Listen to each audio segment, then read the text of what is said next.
Bonjour à toutes et à tous et bienvenue sur le podcast Les Petites Transmissions, le premier podcast des professionnels de la petite enfance.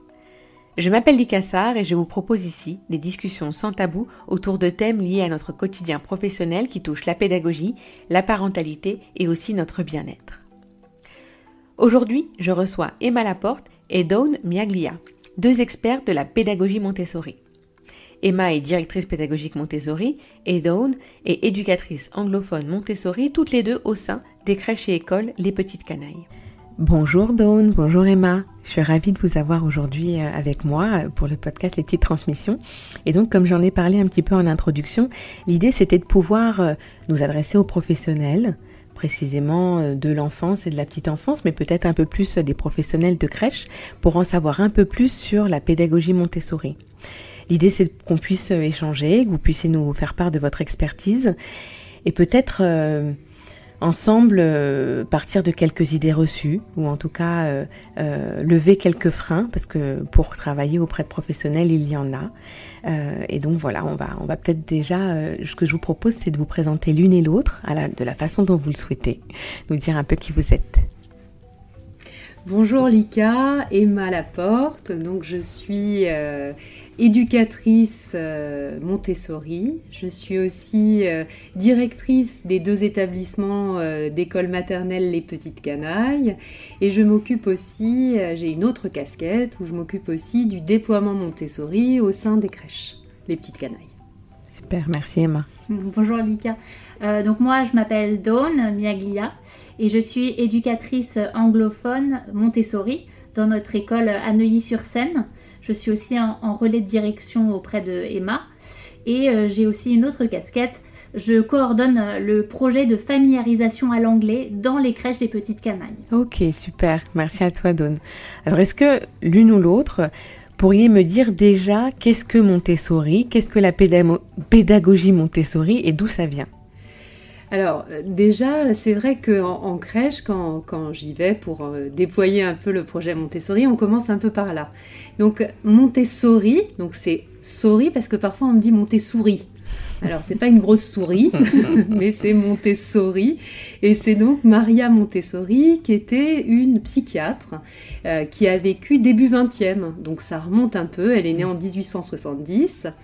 Et c'est en fait une psychiatre qui s'intéressait particulièrement à l'acquisition via les sens, via le sensoriel. Et c'est pour ça qu'en fait la pédagogie Montessori, c'est vraiment une acquisition via l'ouïe, le toucher, le goût, l'odorat, tous les sens et tous ces canaux qui peuvent en fait construire notre intelligence. Donc je trouve ça super intéressant parce que évidemment tout ce qui est acquisition, on le fait pas forcément qu'en école maternelle. On apprend via nos sens depuis qu'on est tout mini et même en intra-utérin, j'ai envie de te dire. Donc c'est pour ça que ça m'intéresse particulièrement de travailler avec les crèches parce que cette acquisition via les sens, elle commence dès qu'on est tout mini. Ok. Je t'ai posé cette question parce que peut-être pour de vrai ou pour de faux, mais on a plutôt idée à penser que Montessori, c'est prévu pour les grands, pour l'école. De ce que je connais un peu de l'histoire de Montessori, c'est qu'elle a mis en place cette pédagogie pour capter un peu l'attention et permettre l'apprentissage d'enfants qui étaient laissés finalement à la rue et considérés comme pseudo-débiles. Enfin, c'est comme ça que... Ouais. Et ces enfants-là avaient un certain âge. Enfin, un certain âge, ils étaient des enfants, mais en tout cas, ils avaient l'âge d'aller à l'école. Et je crois que depuis cette partie de l'histoire vient l'idée reçue que ça ne pourrait s'appliquer qu'aux enfants grands. Oui, c'est vrai que quand on imagine la pédagogie Montessori, on s'imagine souvent des enfants qui sont en âge d'aller à l'école. Ouais. Parce que c'est vrai que Maria Montessori avait créé la première maison des enfants où c'était des enfants qui étaient plutôt en âge d'aller à l'école. Et donc c'est vrai que on s'imagine du beau matériel, avec plein de petits plateaux alignés sur une étagère.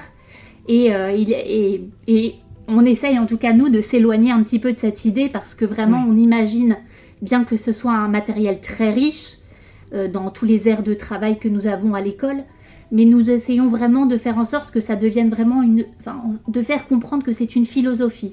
C'est un état d'esprit, un accompagnement des enfants vers l'autonomie, vers un apprentissage sensoriel.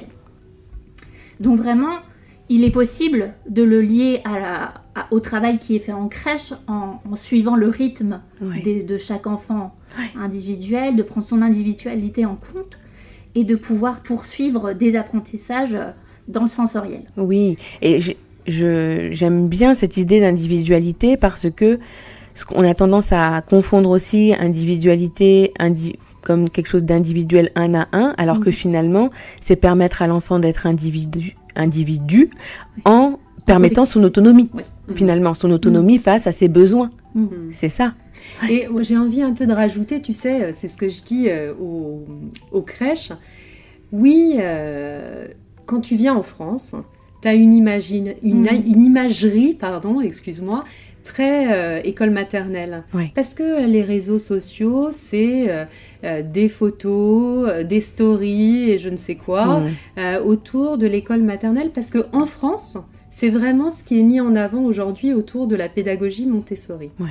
Mais quand tu étudies, en fait, quand tu deviens éducatrice Montessori, tu ne vas pas étudier que le développement de l'enfant de 3 à 6 ans. Tu ne vas pas étudier non plus que les possibilités du matériel. Le matériel ne représente pas tout. Bien sûr. Donc, l'accompagnement, moi, ce que j'aime bien dire aussi, c'est l'accompagnement à l'autonomie de l'enfant, ça ne se fait pas que de 3 à 6 ans. Bien sûr. Ça se fait tout au cours, tout au long de la vie d'apprentissage de l'enfant. Donc, bien sûr, tu ne vas pas proposer la même chose à un petit mini de 2 mois et demi quand tu t'occupes d'enfants, qu'à un enfant de 3 ans, qu'à un enfant de 6 ans, qu'à un enfant de 15 ans. Enfin, quand on le dit comme ça, quand on le met sur une vision plus grande, on se dit, oui, c'est évident. Tu fais pas la même chose avec chaque âge. Et ça serait complètement idiot, d'ailleurs, de proposer ça. Et dans beaucoup d'autres pays, en Angleterre, aux États-Unis, au Canada, en Inde, on va proposer des écoles Montessori où il va y avoir un accompagnement qui va être de tout mini bébé jusqu'à très grand. Donc peut-être que nous en France on est encore resté un peu bloqué sur le 3-6 ans parce que c'est ce qui marche aujourd'hui en Montessori, mais finalement moi j'aime bien ce que dit Dawn là à l'instant, cette philosophie, cet état d'esprit. Oui, l'autonomie, ça s'accompagne dans la présentation, mais ça s'accompagne aussi ailleurs. Ça s'accompagne dans la vie routinière de l'enfant, dans le quotidien, dans la proposition de « Ah, tu as besoin, oui, tu es en train de grandir, tu vas voir, tu sens que tu es mouillé. Tu sais, oui, tu me l'as montré, même si tu es petit, on va t'accompagner pour te nettoyer. Et puis plus tard, peut-être que tu pourras mettre une couche culotte et la retirer. Et puis plus tard, tu pourras aller faire pipi et caca toi-même. Et je te montrerai comment t'accompagner aux toilettes. Ça aussi, c'est de l'accompagnement. Et ça aussi, pour moi, c'est de la philosophie et de l'état d'esprit Montessori. Oui. Merci de nous rassurer parce que en fait, oui, l'idée c'est d'accompagner dans un cheminement par des postures, des attitudes qui ne nécessitent pas de matériel ou d'organisation ou de spécificité, mais plus une incarnation. Et peut-être que ce qui bloque, ce qui peut bloquer aussi, c'est que l'incarnation, on en reparlera tout à l'heure quand on reviendra sur les crèches et les freins, mais faut pouvoir l'intégrer pour soi-même. Et j'imagine que la pédagogie Montessori, parce qu'on entend aussi parler dans les maisons de retraite, c'est quelque chose qu'on voit se mettre en place tout au long d'une vie, de l'instant qu'on parle d'un développement de l'individu. Tout à fait. Tout à fait. Et oui, tu dis effectivement, je rebondis sur ce que tu dis. Tu dis le matériel, on peut... Il ne faut pas se dire que le matériel nous permet d'être montessoriens. Oui. Mais par contre, il faut réfléchir à l'environnement. Oui. Qu'est-ce qu'on propose ? Oui. Qu'est-ce qu'on prépare ? Comment on accompagne ? Et comment on accompagne physiquement, psychiquement ? Et qu'est-ce qu'on propose pour accompagner au mieux l'enfant dans son développement ? Ça, c'est quelque chose qui est intéressant. Oui. Mais l'un ne va pas sans l'autre. On a parlé de l'autonomie. Moi, ce que j'imagine aussi beaucoup au travers de la pédagogie Montessori, c'est un accompagnement de l'estime de soi. le fait de développer les compétences psychosociales de l'enfant, le fait qu'il soit rassuré d'être là. Et est-ce que donc tu peux nous dire en tout cas par quel moyen, ou bien donc nous Emma, dites-nous par quel moyen cette pédagogie elle permet de soutenir l'estime de soi. Dawn, je te laisserai ajouter si tu as besoin, mais le portage, tu vois, l'estime de soi, le portage physique, le portage psychique, l'investissement de l'adulte, ça permet à l'enfant d'être sécurisé. Ouais. Cette sécurité-là, quand il l'a, ça lui donne de la force. Ça lui dit, en fait, même quand il est tout petit, tu vois, quand tu le portes dans tes bras, que tu le sécurises physiquement, psychiquement, finalement, pour moi, c'est aussi de la pédagogie Montessori, parce qu'en sécurisant cet enfant, tu vas lui permettre d'explorer. S'il n'est pas en sécurité, tu ne lui permets pas d'explorer. Et donc déjà ça fait partie de l'estime de soi. Il va se sentir capable parce que tu as proposé quelque chose de sécurisant et qui lui permet l'exploration. Ouais. Et donc ça, déjà, ça lui permet d'être un petit peu plus autonome au fur et à mesure et d'aller toujours, en ayant un environnement préparé, d'aller toujours un petit peu plus loin. Et plus il se sent capable d'aller vers quelque chose de nouveau, plus il est en sécurité, plus il expérimente son environnement, plus en fait il se sent capable. Et ça, je trouve ça vraiment très important et fondamental dans cette pédagogie. On veut que les enfants soient acteurs de leurs apprentissages. Oui. Comment tu rends un enfant acteur de son apprentissage ? En le sécurisant, en le valorisant. J'ai préparé quelque chose dont tu peux te saisir et moi je vais t'accompagner. Ça ne veut pas dire, tiens voilà, débrouille-toi. Ça veut dire, je suis là pour t'accompagner. J'apporte une aide utile. À un moment, je vais sentir que tu es en capacité de le faire et je vais être là sans faire pour toi. Au départ, je te montre et après, je sais que tu vas t'en emparer et que tu vas pouvoir aller vers ça. Et le regard soutenant, le regard porteur. C'est vrai qu'on imagine une pédagogie très individuelle, mais l'adulte, il a toujours une idée, une vision globale de ce qui se passe autour de lui dans son espace. Et donc, je pense qu'aussi par le regard, il y a quelque chose vraiment qui se passe. On peut porter les enfants quand on les voit peut-être en difficulté ou quoi, leur montrer je suis là, même si je ne suis pas à côté de toi là tout de suite. Je suis avec un autre enfant, mais je te vois et je vois ce dont tu as besoin. Et je pense aussi, tu parlais de l'environnement préparé, l'importance de cet environnement aussi pour que l'enfant ne se retrouve pas en difficulté. On s'imagine que les enfants doivent être autonomes, par exemple, mais il faut que l'environnement soit préparé pour que l'enfant réussisse à faire ce dont il a envie de faire à ce moment-là. Oui. C'est pas juste, je mets en place la pédagogie Montessori, alors tu vas faire seul. Non, c'est que je vais te donner les clés pour que tu puisses, à un moment donné, y arriver seul. Oui, donc, c'est trouver vraiment aussi ce juste milieu, je pense, dans la manière de faire avec les enfants. Super. Et c'est pour ça, d'ailleurs, on continue. On ne te laisse presque pas nous poser de questions. C'est pour ça aussi que l'adulte phare...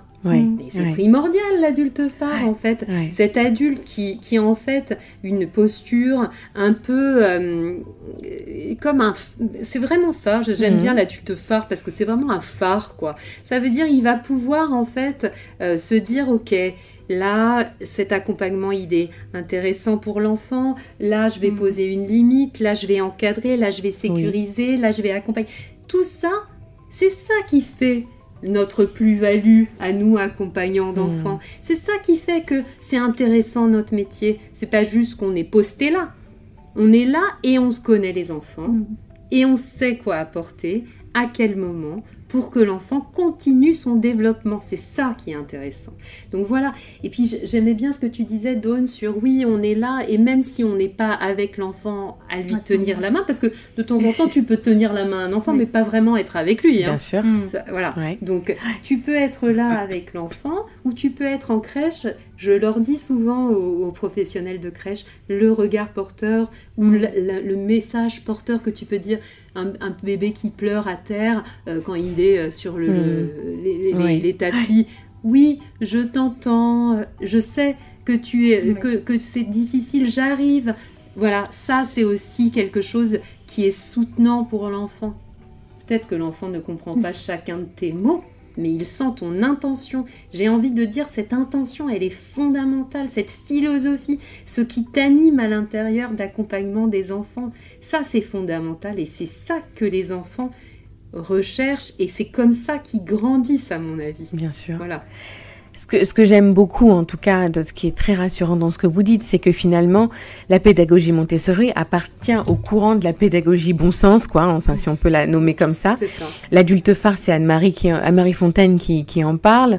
On a parlé aussi du portage psychique, détaillé par Donald Wood-Winnicott, la motricité libre, parce qu'on voit aussi ça, beaucoup, qui a été aussi beaucoup porté par Amy Pickler, l'attachement sécure, tout ce que vous décrivez, qui fait partie de l'attachement sécure, qui a été vu et je dirais répandu par John Bowlby et Marianne Swartz, c'est un peu plus contemporain de Maria Montessori. Finalement, tout ça appartient à la pédagogie bon sens, peut-être un peu plus connue dans le secteur de la petite enfance, parce que tout ça, j'ai cité un peu des pédagogues qui sont un peu plus vus dans la petite enfance. Et on s'aperçoit quand on débarque un peu en crèche avec la pédagogie Montessori, où on nous dit oui, en fait, c'est pas trop différent. Pour les professionnels qui s'en rassurent et qui continuent dans le cercle lignée, et puis d'autres professionnels qui peuvent être déstabilisés parce ils ont l'impression qu'on leur amène quelque chose de différent, sauf que tout ça est cohérent et relié d'une façon assez cohérente. Mais bien sûr. Oui. Bien sûr. Et si tu veux, moi j'aime bien aussi parler de tous ces pédagogues-là, c'est des pédagogues qui travaillent l'autonomie de l'enfant peu à peu. Exactement, oui. Voilà, d'une façon ou d'une autre. Et puis il y en a d'autres en plus, mais c'est en fait un travail autour de l'autonomisation de l'enfant.